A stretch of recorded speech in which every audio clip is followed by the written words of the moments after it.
अस्सलाम वालेकुम। मेरा नाम हसनैन जावेद है। प्रोजेक्ट सोल्यूशन सेंटर की तरफ से आपको वेलकम कहता हूँ। आज मैं आपके लाया हूँ CS502 की असाइनमेंट नंबर 1। इसका पहला क्वेश्चन नंबर ये था कि हमने प्रॉब्लम में ये फाउंड आउट करना था कि टोटल एब्सेंट स्टूडेंट कितने हैं, वो एल्गोरिदम लिखना था। उन्होंने हमें बताया कि हमारे पास टोटल 100 स्टूडेंट्स हैं, उनमें से हमने एक ऐसा एल्गोरिदम लिखना है जिसमें से एब्सेंट स्टूडेंट को काउंट किया जा सके। तो उसके लिए सबसे पहले हमने एक लूप चलाई है, जो लूप चलेगी नंबर 1 से लेकर टोटल नंबर ऑफ स्टूडेंट तक। उसके अंदर हमने लगाई है इफ़ कंडीशन हम चेक करेंगे। अगर तो स्टूडेंट है एब्सेंट, तो हम एब्सेंट स्टूडेंट में का एक वेरिएबल है, उसके अंदर एक प्लस कर देंगे, ठीक है।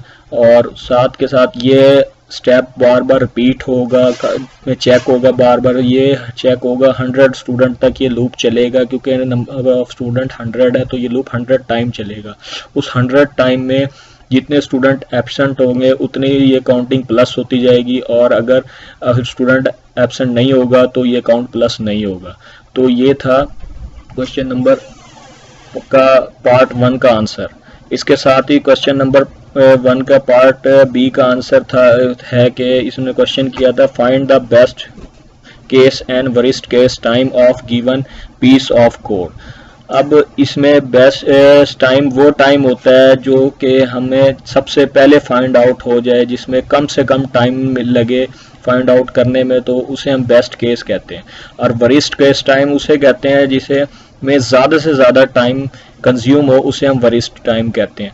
इसमें बेस्ट टाइम हमारा केस होगा बिगो 1 बेस्ट टाइम केस कहलाएगा, और जबकि वरिस्ट टाइम होगा बिगो n, क्योंकि इसमें लगा हुआ है लूप फंक्शन है। फंक्शन के अंदर ये चलेगी, इफ़ कंडीशन चलेगी हमारी n टाइम तक चेक होगी कि n जो है ग्रेटर देन स्मॉलर देन हो 5 से।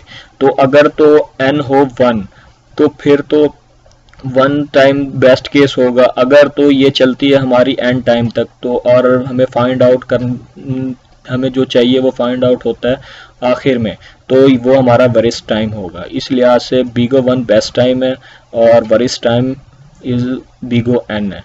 इसी तरह क्वेश्चन नंबर 2 में उसने कहा था मर्ज शॉर्ट एल्गोरिदम यूज करना डिवाइड काउंटर रूल के साथ।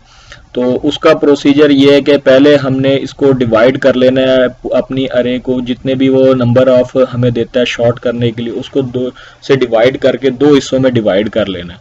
जैसे कि मैंने डिवाइड किया, उसके बाद फिर उनको मजीद हमने वो जैसे ये 2 पार्ट बन गए, अब इस 2 पार्ट को अलग अलग मजीद हमने इसको 2 से डिवाइड करके अलग अलग कर लिया। उसके बाद सबको फिर दोबारा डिवाइड करके अलग अलग हमने डिजिट कर लिए हैं। उसके बाद अब इन दोनों को 1 बाय 1 कंपेयर करना है कि पहले 2 फर्स्ट को उठाकर हम चेक करेंगे इन दोनों में से सबसे छोटा एलिमेंट कौन सा है, क्योंकि उन्होंने कहा हमें असेंडिंग ऑर्डर में कंपैरिजन करनी है, शॉर्ट करना है। तो पहले हम 8 और 3 के दरमियान कंपैरिजन करेंगे, तो 3 छोटा है तो हम 3 पहले लिख देंगे और दूसरे खाने में हम उसको 8 लिख देंगे। उसके बाद फिर हम देखेंगे 7 और 5 को में से कौन सा छोटा है। हम पता चला कि 7 और 5 में 5 छोटा है, तो हमने 5 को पहले लिख दिया और 7 को बाद में। इसी तरह 9 और 2 के केस में देखा तो हमें 2 छोटा मिला, तो 2 हमने पहले लिख दिया, 9 को बाद में लिख दिया। इसी तरह 6 और 4 के केस में देखा तो 4 हमने पहले लिख दिया और 6 को बाद में।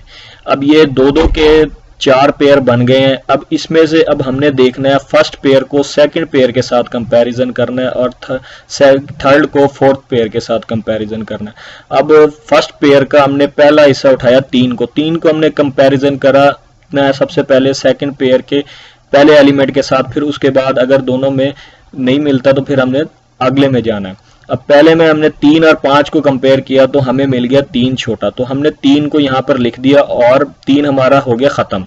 तो इसलिए हम एक इंडेक्स आगे लेके जाएंगे, एक इंडेक्स आगे लेके जाएंगे तो हम जाएंगे 8 के पास। 8 में जब जाएंगे 8 को भी हमने कंपेयर करना है, पहले 5 के साथ फिर करना है 7 के साथ। पहले 5 के साथ कंपेयर किया तो 5 जो था वो हमारा छोटा है तो हमने उसको पहले लिख लिया। उसके बाद हमने इसको 8 को फिर 7 के साथ कंपैरिजन किया। जब 7 के साथ कंपैरिजन किया तो 7 छोटा, हमने 7 पहले लिख दिया और 8 को बाद में।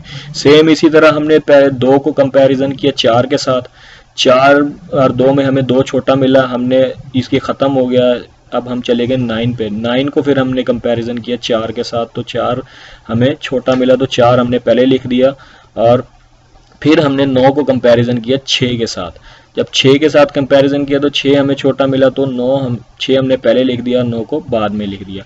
इसी तरह अब ये 2 पेयर बन गए हमारे पास। इन 2 पेयर में भी हमने आपस में इसी तरह सेम कंपैरिजन करनी है। पहले 3 को हमने 2 के साथ कंपैरिजन करा, हमें मिल गया 2 छोटा, तो हमने 2 पहले लिख दिया। फिर अब इस 3 को हमने आगे इसी से एक नेक्स्ट आगे बढ़ा देना सेकेंड पेयर के साथ। तो चेक करना है कि 3 को हमने 4 के साथ चेक किया तो हमें 3 छोटा मिला, तो 3 हमने यहाँ पर लिख दिया और एक इंडेक्स आगे चले गए, हम 5 पर आ गए। 5 को अब हमने चेक करना है हमने पीछे बच गए हमारे पास 6 और 9। हमने 5 को चेक किया 6 के साथ तो हमें 5 छोटा मिला, तो हमने 5 पहले लिख दिया। इसी तरह 5 खत्म हो गया। अब 7 को हमने किया 6 के साथ कंपैरिजन, तो 6 हमें छोटा मिला, तो हमने 6 पहले लिख दिया। और फिर 7 को फिर हमने किया 9 के साथ कंपैरिजन, तो 7 हमें छोटा मिला, हमने 7 यहाँ लिख दिया। तो 7 इंडेक्स खत्म हो गया। यहाँ से हमने एक इंडेक्स मूव किया, तो अब हम यहाँ 8 इंडेक्स पे आए, 8वें नंबर पे आए। तो हमने 8 को 9 के साथ कंपैरिजन किया, तो 8 हमारा छोटा था और उसके बाद बचा 9, तो उसे हमने वैसे लिख दिया। ये था हमारा merge sort algorithm divide and conquer rule के मुताबिक। तो ये आज की हमारी असाइनमेंट कंप्लीट हुई। अच्छा लगे तो चैनल को सब्सक्राइब करें और लाइक करें वीडियो को। Thank you. अल्लाह हाफिज़।